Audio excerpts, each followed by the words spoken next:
இந்த வீடியோவில் நம்ம செகண்டரி இன்ஃபர்டிலிட்டி, அதாவது இரண்டாவது குழந்தைக்கு வந்து ட்ரை பண்ணுறவங்களுக்கு டிலே ஆகிறதுக்கான காசஸ் பற்றி தெரிஞ்சுக்க போகிறோம். ஃபஸ்ட்டு ப்ரெக்னன்சி நிறைய பேருக்கு நார்மலாகவே மேரேஜ் முடிஞ்ச உடனே கன்சீவ் ஆகுது. ஆனால் செகண்ட் ப்ரெக்னன்சிக்கு அவங்க ஒரு 2 இயர்ஸ் ஆஃப்டர் டெலிவரி பிளான் பண்ணும்போது அதற்கு வந்து டிலே ஆகிட்டே இருக்குது.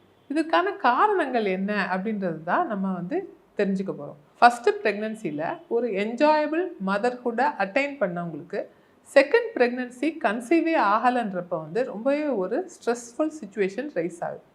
இதற்கான காரணங்கள் என்ன அப்படின்னு பார்த்தா ஆண்களாகவும் இருக்கலாம், இல்லை பெண்களாகவும் இருக்கலாம். ஆண்களுக்கான காரணங்கள் வந்து ஒர்க் ஸ்ட்ரெஸ் இருக்கலாம், இல்லை work change of pattern of work இருக்கலாம், இல்லை ப்ரொலாங்டு ஹீட் எக்ஸ்போஷர் இருக்கலாம். இதனால் விந்தணுக்களோட குவாலிட்டியும் குவான்டிட்டியும் அஃபெக்ட் ஆகுது. இது மட்டும் இல்லை, ஸ்மோக்கிங், ஆல்கஹால்னால கூட விந்தணுக்களோட குவாலிட்டி வந்து ப்ராப்ளம் வர்றதுக்கான வாய்ப்புகள் அதிகமாக இருக்குது. பெண்களுக்கான காரணங்கள்னு பார்த்திங்கன்னா கர்ப்பப்பையில் இருக்கலாம், சினை குழாயில் இருக்கலாம், இல்லை கருமுட்டை பையில் இருக்கலாம். சினை குழாயில் என்ன பிரச்சனை வருது அப்படின்னு பார்த்தா சில அடைப்புகள் இருக்கலாம். இது வந்து நம்ம ஸ்கேன் மூலமாக சரியாக தெரியாது. ஹெச்எஸ்ஜி, அதாவது ஹிஸ்ட்ரோசால்பிங்கோகிராம் அப்படின்னு ஒரு டெஸ்ட் பண்ணும்போது இதில் லைட்டாக அடைப்பு இருந்துச்சுன்னா அந்த டெஸ்ட் மூலமாகவே சரி செய்ய முடியும்.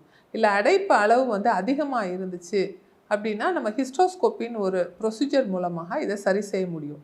சில நேரங்களில் சினை குழாயில் வீக்கங்கள் இருக்கும். இதை வந்து நம்ம ஸ்கேன் மூலமாகவே தெரிஞ்சுக்கலாம். இதற்குள்ள ட்ரீட்மெண்ட்டு கொடுப்பது ரொம்ப ஒரு முக்கியமான விஷயம். இது ஏன் வருது அப்படின்னு பார்த்தீங்கன்னா அந்த சினை குழாயில் சில இன்ஃபெக்ஷன்ஸ்னால வரலாம். சினை முட்டை பையில் வந்து பாலிசிஸ்டிக் ஓவரி, அதாவது நீர்க்கட்டி பிரச்சனை இருக்கலாம், இல்லை ஏதாவது கட்டிகள் இருக்கலாம், இல்லை உடல் பருமன் அதிகமாக இருக்கிறனால அந்த ஓவுலேஷன் சொல்லக்கூடிய கருமுட்டை பையில் வரக்கூடிய அந்த கரு வந்து சரியாக வராமல் இருக்கலாம். கர்ப்பப்பையில் உள்ள பிரச்சனைகள் எடுத்துக்கிட்டோம்னா சிறிய கட்டிகள் வந்து கர்ப்பப்பைக்குள்ளே இருக்கலாம், இல்லை கர்ப்பப்பை வெளியே இருக்கலாம்.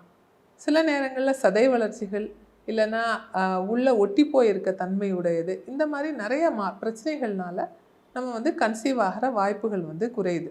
ஏறக்குறைய 60லேருந்து 70% பெண்கள் ஃபஸ்ட்டு ப்ரெக்னென்சிக்கு அப்புறமும் ஃபஸ்ட்டு டெலிவரிக்கு அப்புறமும் அவங்களோட ஐடியல் பாடி வெயிட்டை அட்டைன் பண்ண மாட்டேங்கிறாங்க. ஸோ இதனால் உடல் பருமன் அதிகமாகும் போது அந்த கருமுட்டை பிரச்சனைகள் வரலாம், சுகர் ப்ராப்ளம் வரலாம், இல்லை தைராய்டு ப்ராப்ளம் வரலாம். ஸோ இதனாலேயும் அந்த செகண்ட் ப்ரெக்னன்சி கன்சீவ் ஆகிறதுக்கான வாய்ப்புகள் வந்து ரொம்பவே குறையுது. அடுத்தது வந்து ஏஜ் வந்து ஒரு முக்கியமான factor. Age at first pregnancy, அதாவது சில பேருக்கு கல்யாணம் ஆகி 30-32 வயசில் ஃபஸ்ட்டு ப்ரெக்னன்சி அவங்க வந்து எதிர்கொள்ளும் போது உடனே அவங்க செகண்ட் ப்ரெக்னன்சியும் ட்ரை பண்ணணும். 35 வயதுக்கு அப்புறம் வந்து ப்ரெக்னென்ட் ஆக ட்ரை பண்ணுறவங்களுக்கு வந்து அந்த எக்கோட குவாலிட்டி குறையுது. அது போக சில மருத்துவ ரீதியான ப்ராப்ளம்ஸும் அவங்களுக்கு வர்றதுக்கான வாய்ப்புகள் அதிகரிக்குது. ஸோ நம்ம பல காரணங்களை வந்து இப்போ பார்த்துருக்கோம் இந்த வீடியோவில்.